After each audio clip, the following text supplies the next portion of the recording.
What up guys, Dirty here. I've got a new art project that I'm working on, and believe it or not, it's inspired by the dating app Bumble. Basically, I had a client come to me and said that he met his girlfriend through the app. So he wanted to get an art piece done that would help recreate a few of their best memories and dates together. He also wanted them to be depicted as bees. And if that's what they want, then that's exactly what we'll do. So before I get started, I'm just going to do a quick rundown of the project. So the client wants to have 3 separate scenes, and he wants these scenes to be hanging together as one larger piece, and he wants this piece to be hanging horizontal.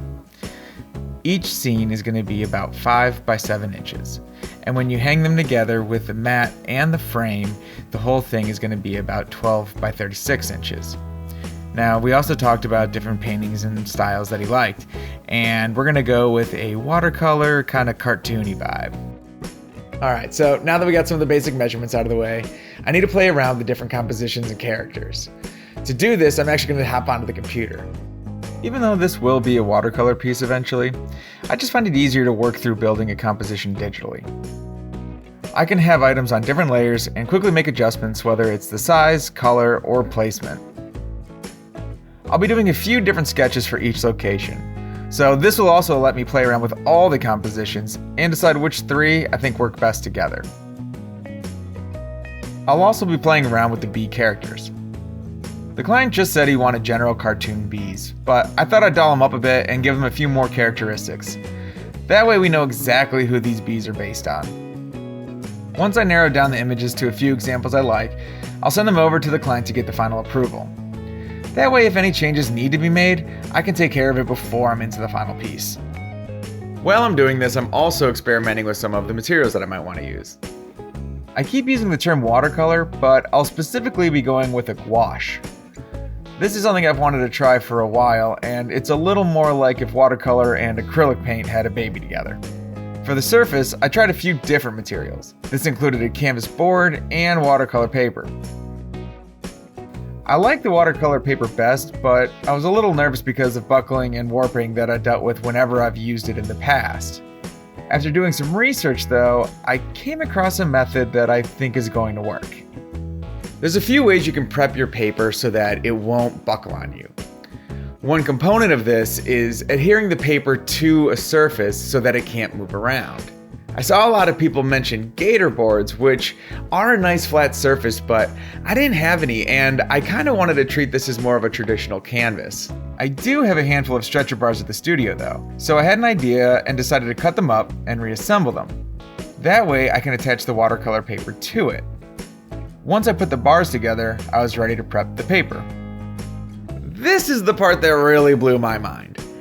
You take the paper that buckles and warps when you add water to it, and to help prevent this, you soak the whole paper in water. I start by cutting the paper to size, and then give each piece about a 10-minute bath. This allows the paper to become fully saturated and even a little bit stretchy. When I pull them out, I can now staple them tightly to all of the stretcher bars. Because they're firmly in place, when I start to paint, they're now going to stay totally flat. Now that I've got the composition, the characters, and the material all set, I'm finally ready to start painting. And the very first scene I'm going to paint is actually of their very first date.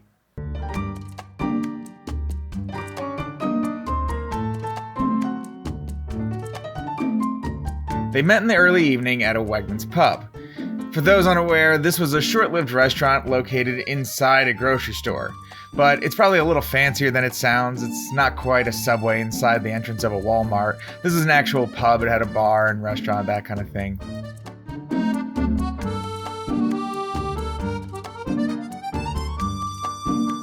As the story goes, they ended up getting lost in conversation. Before they knew it, things were closing up and it was well into the night. It was at that point they both knew they were onto something special.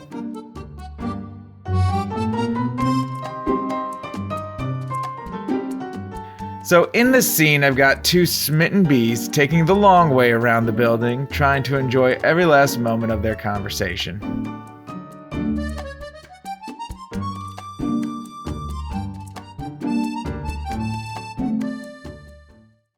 The second scene will take place along the Erie Canal.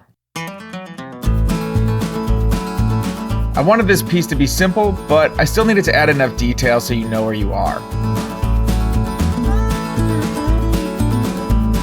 A lot of the canal path can look the same, so it's important to have some features that can distinguish a difference. This one is more of an ongoing memory for the couple. They like to take walks together, and this particular section of the canal just happens to be one of their favorite spots to go.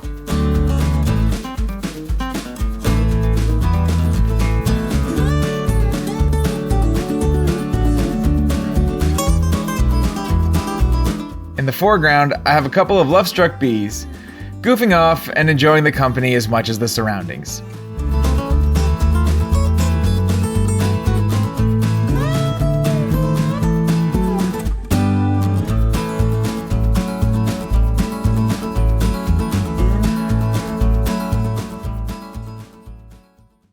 For the final scene, we're taking our bees out to Chicago.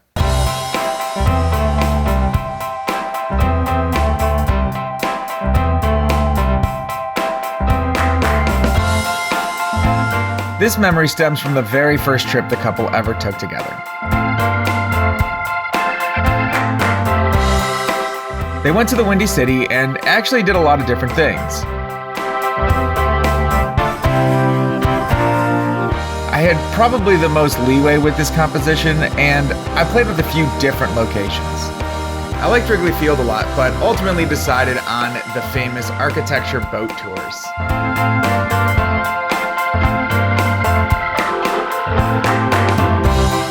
This time, I've got our bee duo floating away from the boat, doing their own thing, and taking a few photos.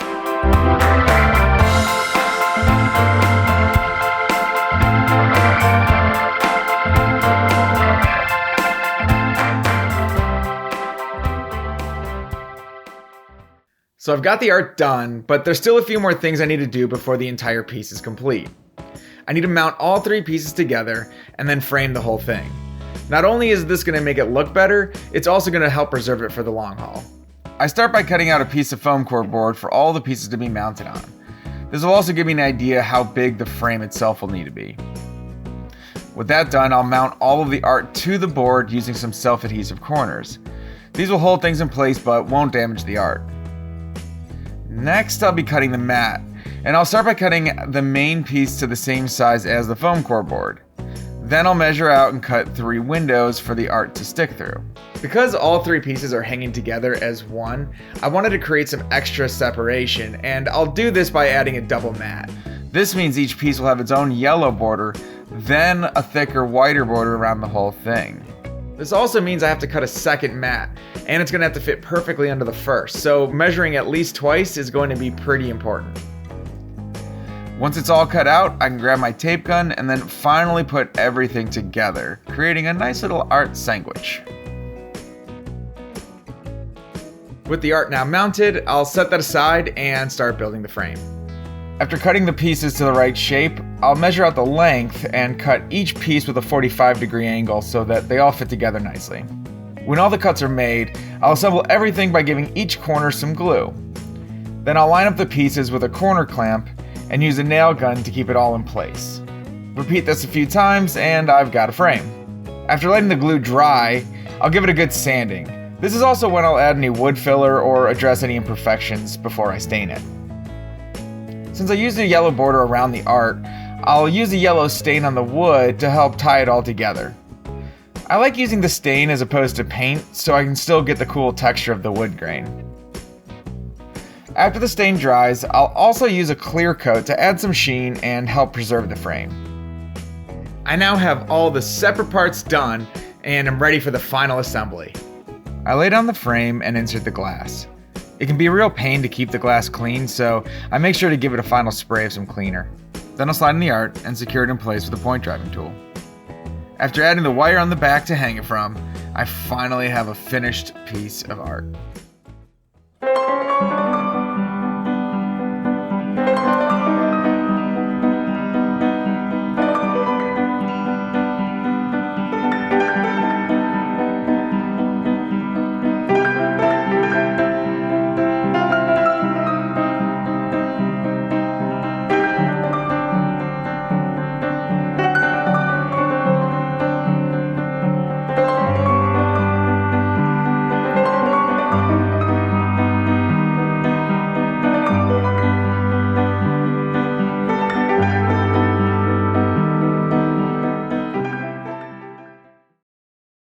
And there you have it. Just a little insight into how I might tackle a project.